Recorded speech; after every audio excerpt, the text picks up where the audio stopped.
الله والله والله والله. الحمد لله وكفى وسلام على عباده الذين اصطفى خصوصا على سيد الرسل وخاتم الأنبياء وعلى آله وأصحابه نجوم الهدى. أما بعد فأعوذ بالله من الشيطان الرجيم. بسم الله الرحمن الرحيم. وقال تعالى في موضع آخر: ثم أورثنا الكتاب الذين اصطفينا من عبادنا فمنهم ظالم لنفسه ومنهم مقتصد ومنهم سابق بالخيرات بإذن الله. وقال النبي صلى الله عليه وسلم: إن العلماء ورثة الأنبياء، أو كما قال النبي صلی اللہ علیہ وسلم.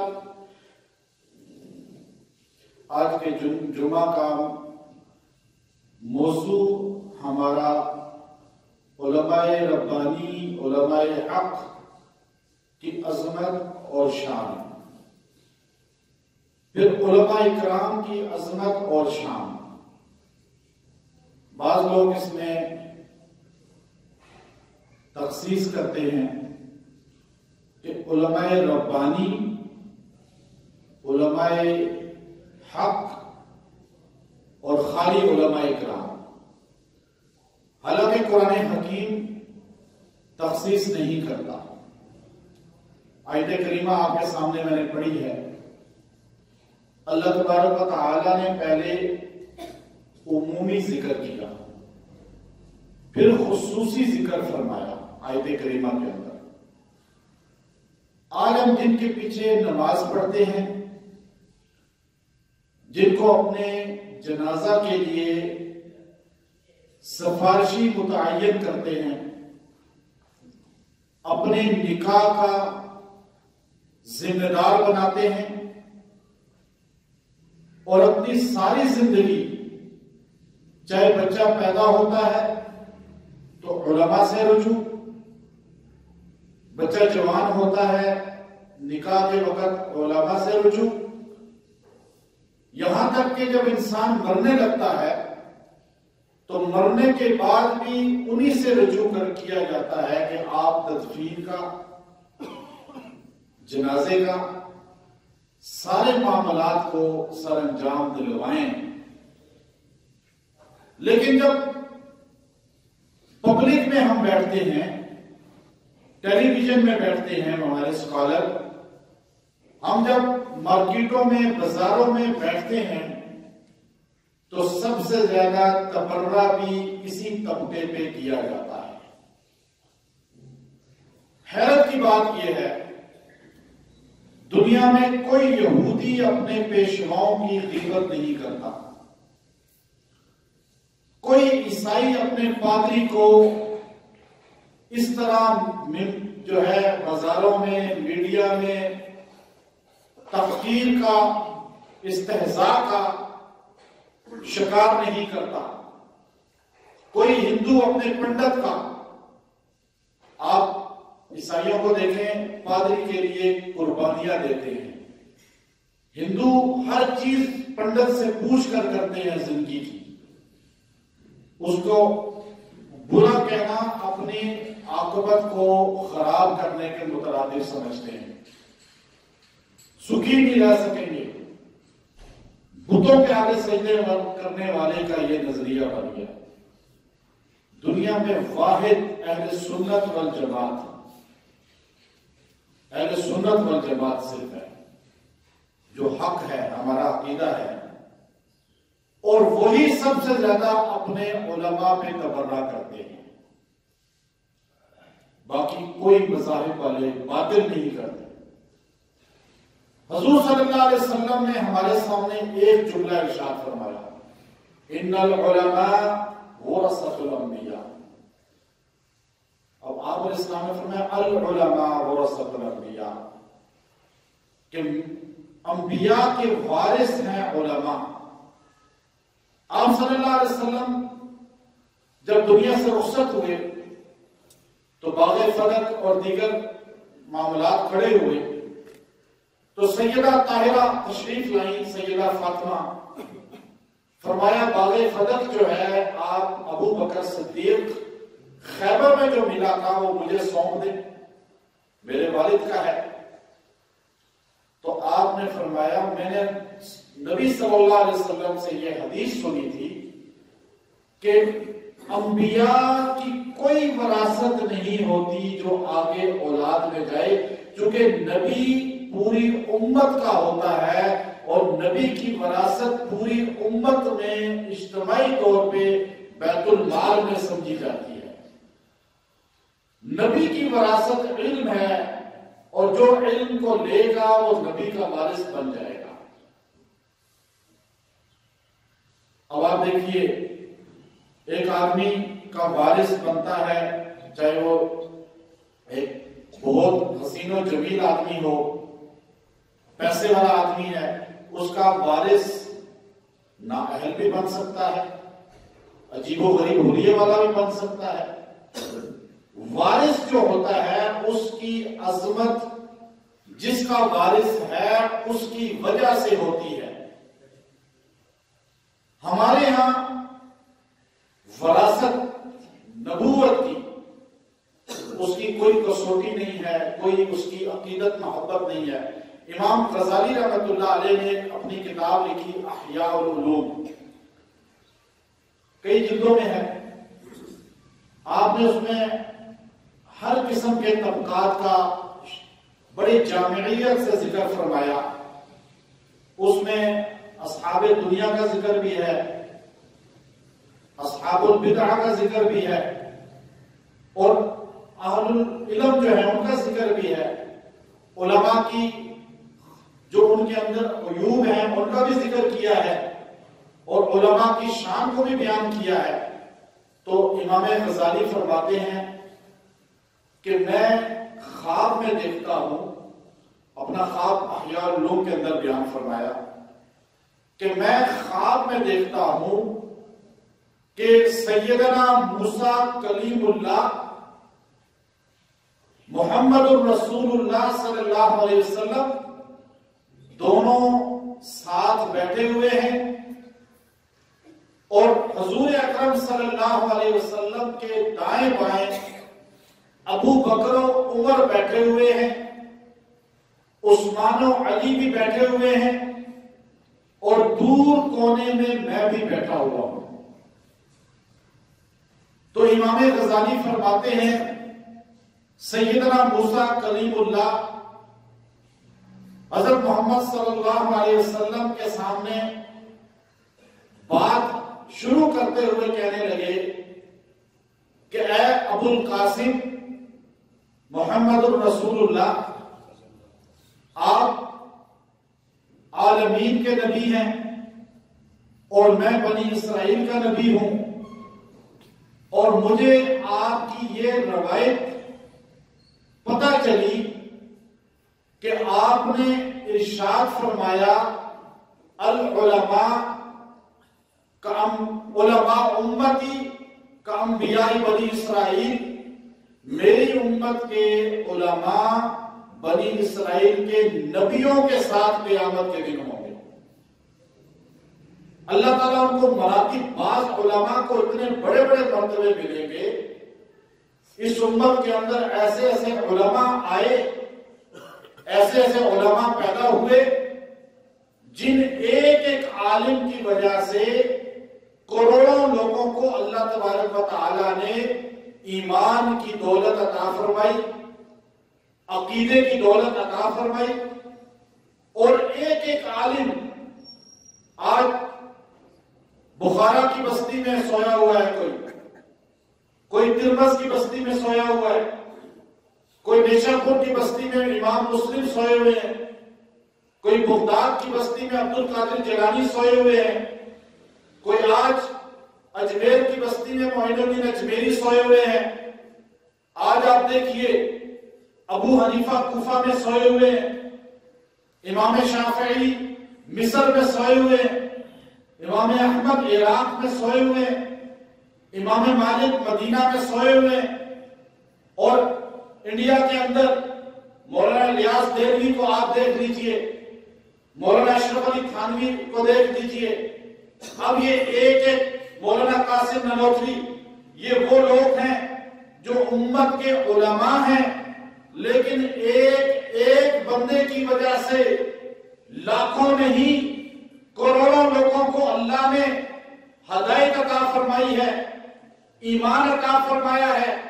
میں ابھی کل شب جمعہ میں قطر میں تھا، دوحہ میں وہاں مرکز چلا گیا، میں نے کہا میں یہاں کا تبلیغی مرکز دیکھوں کہ ہم نے تو پاکستان کے مراکز دیکھے ہیں، الحمدللہ دنیا کے بے شمار میں مراکز میں گیا ہوں، بے شمار لوگوں کو دیکھا، لیکن عرب لوگ اتنی بڑی تعداد میں شب جمعہ کو سننے کے لیے، پاکستانیوں کا بیان سننے کے لیے آئے، اجمیوں کا بیان سننے کے لیے آئے، تو یہ ایک بندہ جس کی وجہ سے کروڑوں لوگ ہدایت میں آ رہے ہیں، کروڑوں لوگوں کی زندگیاں چینج ہو رہی ہیں، تو آج پوری دنیا کے اندر اسی طرح ہے۔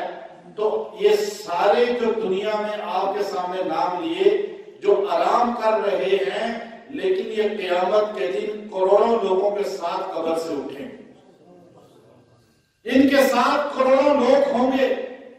اسی وجہ سے سرکار دو عالم صلی اللہ علیہ وسلم نے فرمایا، علماء امتی کا انبیاء بنی اسرائیل، میری امت کے علماء قیامت کے دن بنی اسرائیل کی نبیوں کے ساتھ ہوں گے۔ تو سیدنا کلیم اللہ نے عرض کی، اے محمد رسول اللہ، یہ حدیث آپ نے ارشاد فرمائی، مجھے حیرانگی ہوتی ہے، بنی اسرائیل کا نبی میں موسیٰ ہوں، میرا بھائی ہارون ہے، پھر 70,000 نبی بنی اسرائیل میں آئے، آپ نے فرمایا آپ کا امتی، آپ کی امت کا عالم قیامت کے دن بنی اسرائیل کے نبیوں کے ساتھ ہوگا، مراتب میں، درجے میں وہاں بیٹھا ہوگا۔ یہ سمجھ نہیں آئی بات، یہ کیسے ہو سکتا ہے کہ امتی ہو اور نبی کے ساتھ وہاں پر ہو؟ جب آپ نے حضور علیہ السلام سے یہ سوال پوچھا، حضور علیہ السلام مسکرا دیے۔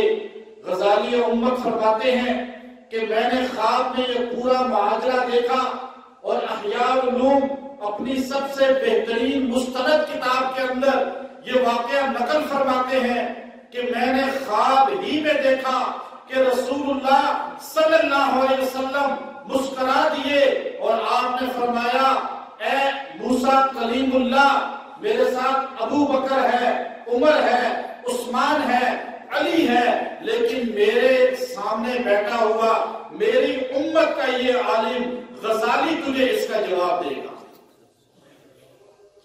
امام غزالی رحمت اللہ علیہ فرماتے ہیں، جیسے ہم جب کوئی تعارف کراتا ہے کہ یہ صاحب ہیں، یہ میرے دوست ہیں، یہ مسافر ہیں، تو آپ فوراً اس کو مڑ کے کہتے ہیں السلام علیکم، عادت ہوتی ہے۔ تو امام غزالی فرماتے ہیں رسول اللہ صلی اللہ علیہ وسلم نے جب میرا تعارف کرایا موسیٰ کلیم اللہ کو، تو موسیٰ کلیم اللہ میری طرف متوجہ ہوئے اور متوجہ ہو کر کہنے لگے السلام علیکم ورحمۃ اللہ۔ تو میں نے آگے سے جواب دیتے ہوئے فرمایا وعلیکم السلام ورحمۃ اللہ وبرکاتہ ومغفرتہ وطیبتہ وطاب ثناہ۔ تو موسیٰ کلیم اللہ حیرانگی کے ساتھ کہنے لگے میں وہ سوال بعد میں پوچھوں گا، پہلے یہ سوال آپ سے پوچھوں گا کہ میں نے آپ کو کہا السلام علیکم ورحمۃ اللہ، اور آپ نے میرے جواب میں خالی اتنا ہی کہہ دیتے کافی تھا وعلیکم السلام، لیکن آپ نے جواب لمبا کر دیا وعلیکم السلام ورحمۃ اللہ وبرکاتہ ومغفرتہ وطیبتہ وطاب ثناہ۔ تو یہ وجہ کیا ہوئی، طول دینے کی وجہ کیا بنی؟ تو سیدنا موسیٰ علیہ السلام کو غزالی امام فرمانے لگے کہ اے موسیٰ، میں آپ کے سوال کا جواب بعد میں دوں گا، لیکن گستاخی نہ ہو تو ایک سوال پہلے کروں گا۔ تو آپ نے فرمایا پوچھو۔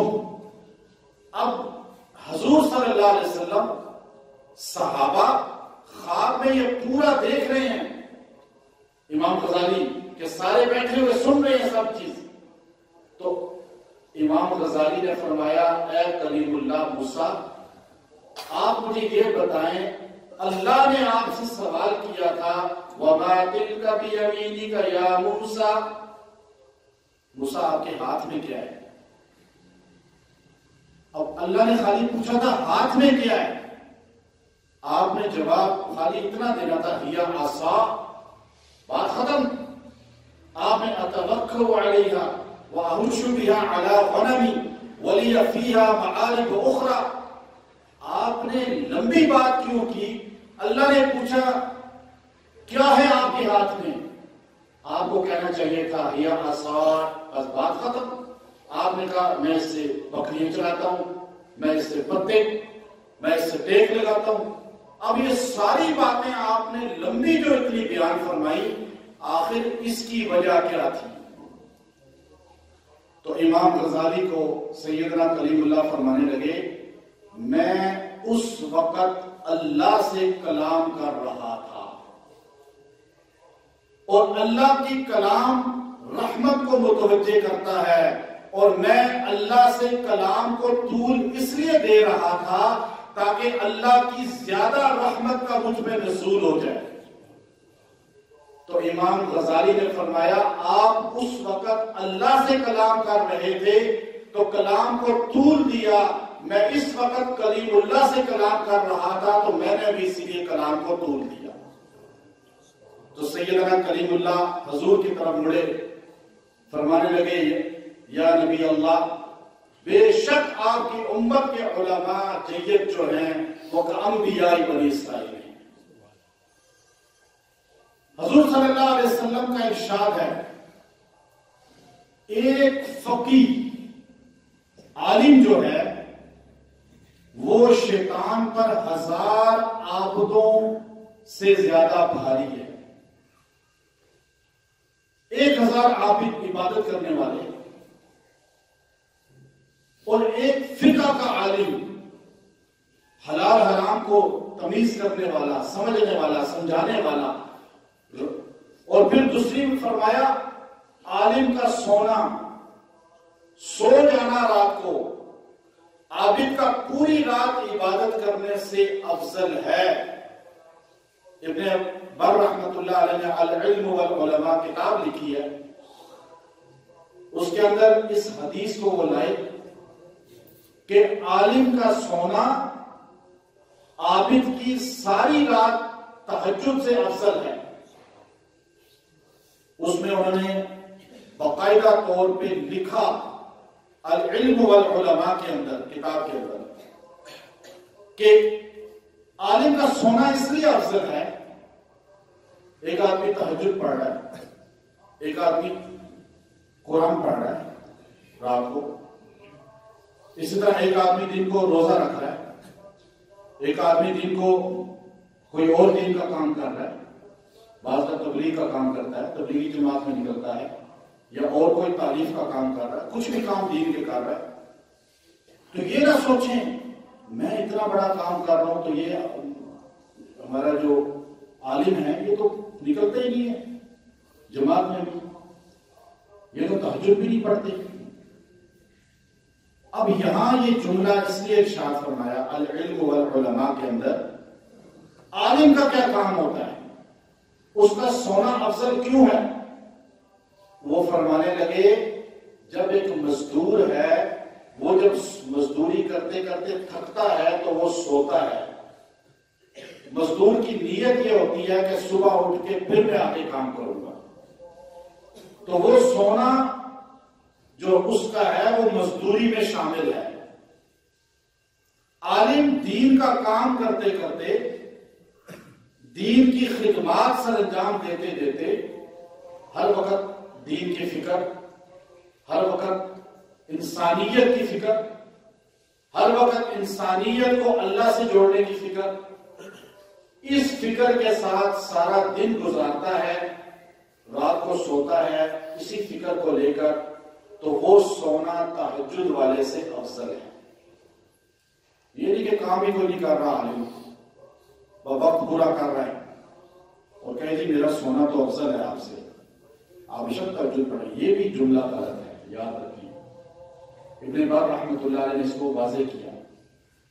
اب ہمارے یہاں کہا جاتا ہے کہ علماء ایک ربانی ہے، ہم ان کو تو مانتے ہیں، جو دوسرے علماء ہیں ان کو ہم نہیں مانتے، یہ تو سیاسی ہیں، یہ تو فلاں ہیں، یہ بھی ہمارے یہاں تقسیم کر دی گئی ہے۔ پھر غلطیاں نکالتی ہیں۔ حضور علیہ السلام کی حدیث دیکھیں، اللہ کے نبی صلی اللہ علیہ وسلم دعا کیا کرتے تھے، کیا دعا کرتے تھے؟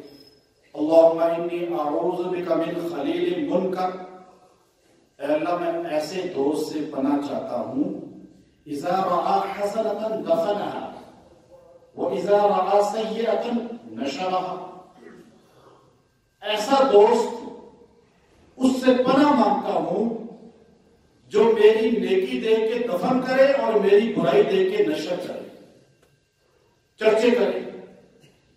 آج ہمارے ہاں عوام کا کیا حال ہے؟ علماء کی خامیاں دیکھ کے چرچے کرتے ہیں اور خوبیاں دیکھ کے نظر انداز، خوبیوں کا ذکر نہیں۔ یہ ہمارا میڈیا کر رہا ہے، ہمارا مرد عورتوں کا یہی کام ہے۔ ایک بندہ غلط مل جائے گا تو اس کو پورے میڈیا پہ اچھالیں گے، اور ادھر اگر وہ آدمی غیر عالم غیر داڑھی والا ہے، وہ کچھ بھی کر دے اس کو چھپا لیں گے۔ یہ حضور علیہ السلام نے باقاعدہ دعا مانگی۔ ہمارے یہاں تقسیم ہے، وہ غلط ہے، وہ غلطیوں والا ہے، وہ خطائیں کرتا ہے، وہ یہ کرتا ہے۔ یاد رکھیے جب ہم قرآن پڑھتے ہیں، حضرت مولانا اشرف علی تھانوی رحمہ اللہ تعالی نے اس آیت کے اس میں لکھا ضمن میں، اللہ تبارک و تعالی جب قرآن پاک میں خطاب فرماتے ہیں تو پہلے اپنے قرآن کے وارثوں کا ذکر کرتے ہوئے ان قرآن کے وارثوں کا ذکر کرتے ہیں جو گناہگار ہیں۔ آپ نے جن کو مصلی پہ کھڑا کیا، منبر پہ بٹھایا، کیوں بٹھایا؟ تو قرآن کے وارث ہیں یہ، آپ یہ کہتے ہیں نا، کس کے وارث ہیں؟ قرآن کے۔ اچھا اب یہ فرشتے ہونے چاہیے، یہ بھی تو آپ کی سوچ ہے نا، ہونے کیا چاہیے؟ فرشتے۔ اللہ کہتا ہے نہیں، ایسا نہیں ہوگا۔ ثم اورثنا الکتاب الذین اصطفینا من عبادنا، میں نے اپنی کتاب کا وارث اپنے بندوں میں سے چنے۔ کون سے بندے چنے؟ سب سے پہلے یہ نہیں کہا تقوی کے عروج والے، ایمان کی عروج والے، فرمایا فَمِنْهُمْ ظَالِمٌ لِنَفْسِهِ، پہلے وہ بھی قرآن کے وارث ہیں جو اپنی نفس پہ ظلم کرنے والے، گناہ کرنے والے، لیکن اللہ کہتا ہے وہ بھی قرآن کے وارث ہیں۔ پھر اس کے بعد اللہ دوسرے درجے کا وَمِنْهُمْ مُقْتَصِدٌ، پھر فرمایا وہ جو درمیانے ہیں وہ بھی ہیں، کبھی خامی کبھی نیکی، ایسے بھی ہوں گے قرآن کے وارث۔ پتہ یہ چلا فَمِنْهُمْ ظالم بھی ہوں گے، وَمِنْهُمْ مُقْتَصِد بھی ہوں گے، اور وَمِنْهُمْ سَابِقٌ بِالْخَيْرَاتِ، اور ہر وقت نیکی میں دوڑنے والے بھی ہوں گے، لیکن تینوں ہوں گے قرآن کے وارث۔ یہ کس نے کہا؟ اللہ نے۔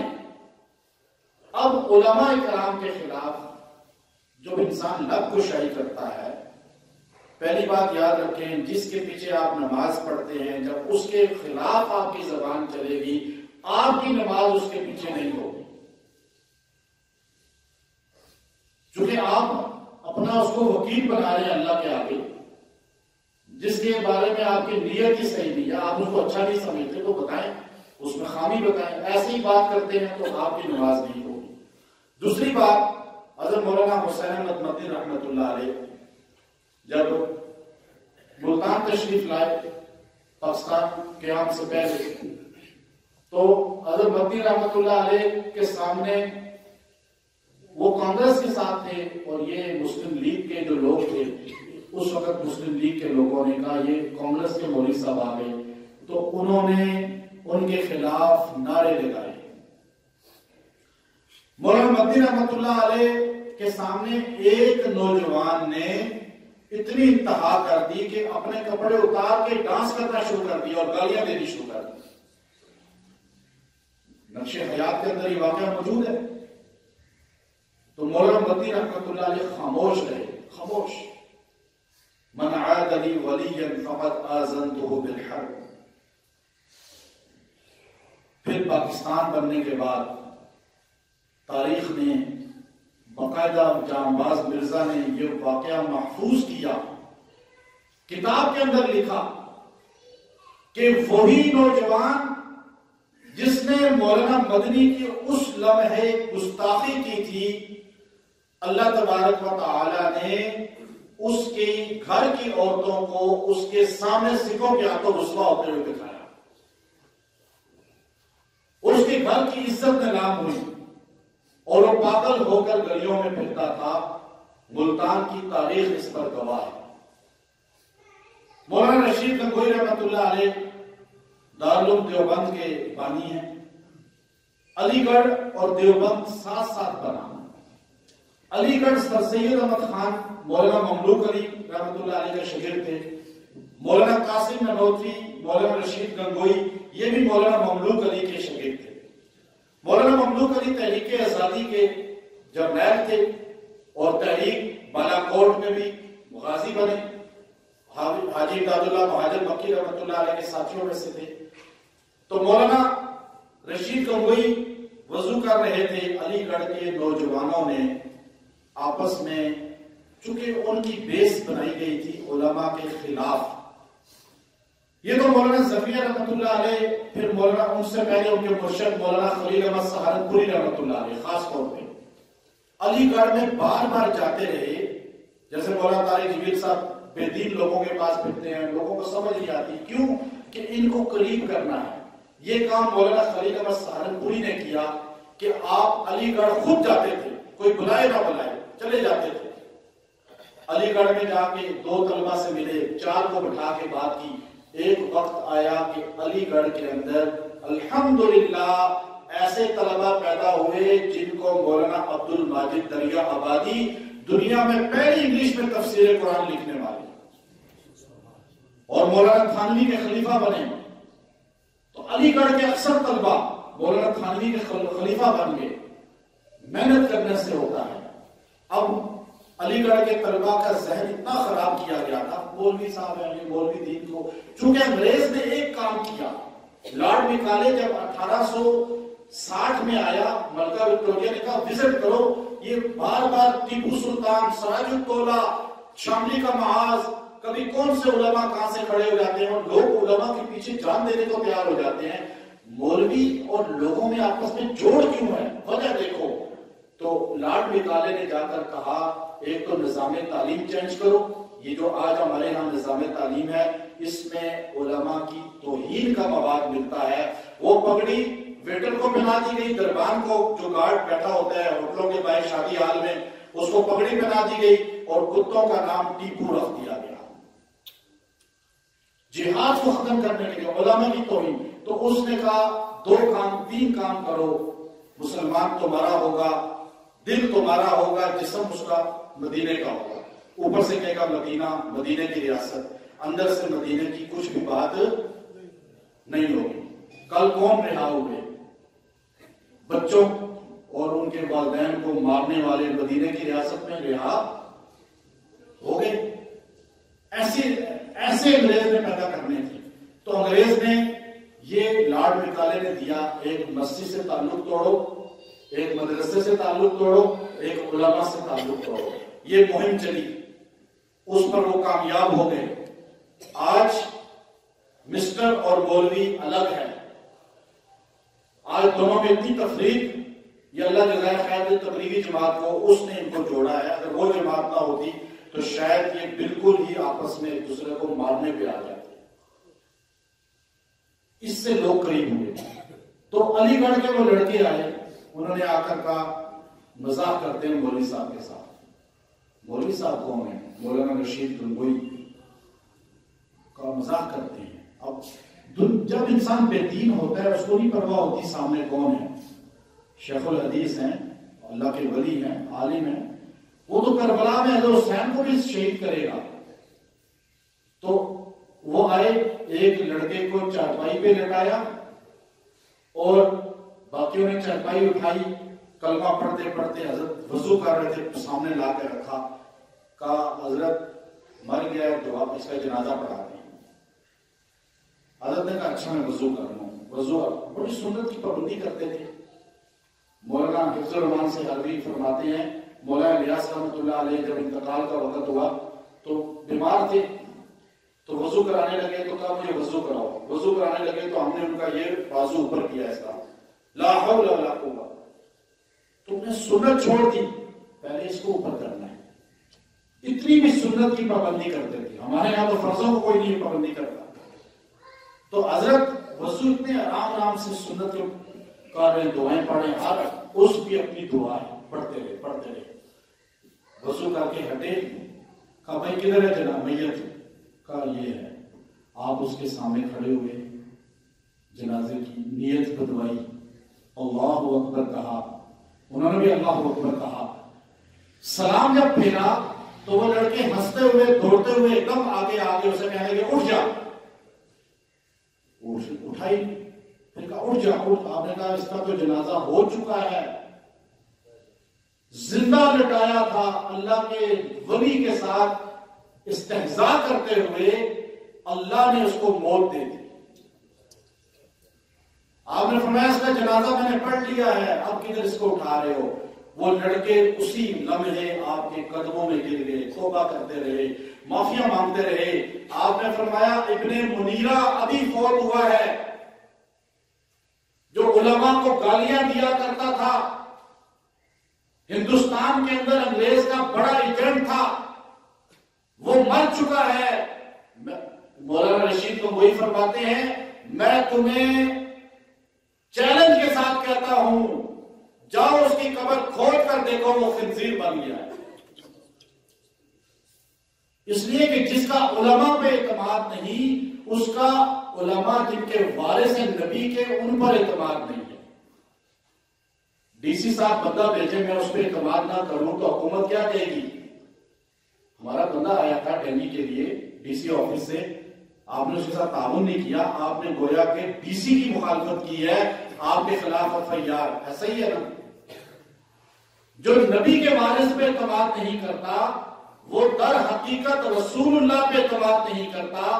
اسی لیے آج کا مسلمان نبی صلی اللہ علیہ وسلم, اصحاب رسول, قرآن, نماز کو برا نہیں کہہ سکتا لوگوں کے غصے کی وجہ سے, تو وہ اپنا غصہ علماء پہ نکالتا ہے.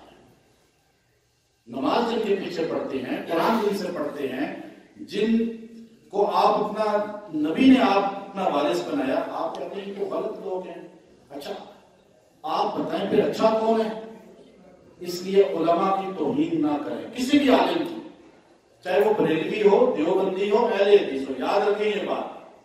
حضرت مولانا تھانوی رحمۃ اللہ علیہ کو پتہ چلا مولانا احمد رضا خان بریلوی رحمۃ اللہ علیہ کا انتقال ہو گیا, تو آپ نے فرمایا آج سبق نہیں ہوگا, آج ہم سارے جائیں گے تعزیت کے لیے. تو ایک نے کہا احمد رضا خان بریلوی فوت ہو گئے. کہا احمد نہیں, مولانا احمد رضا کہو, عزت ضروری ہے.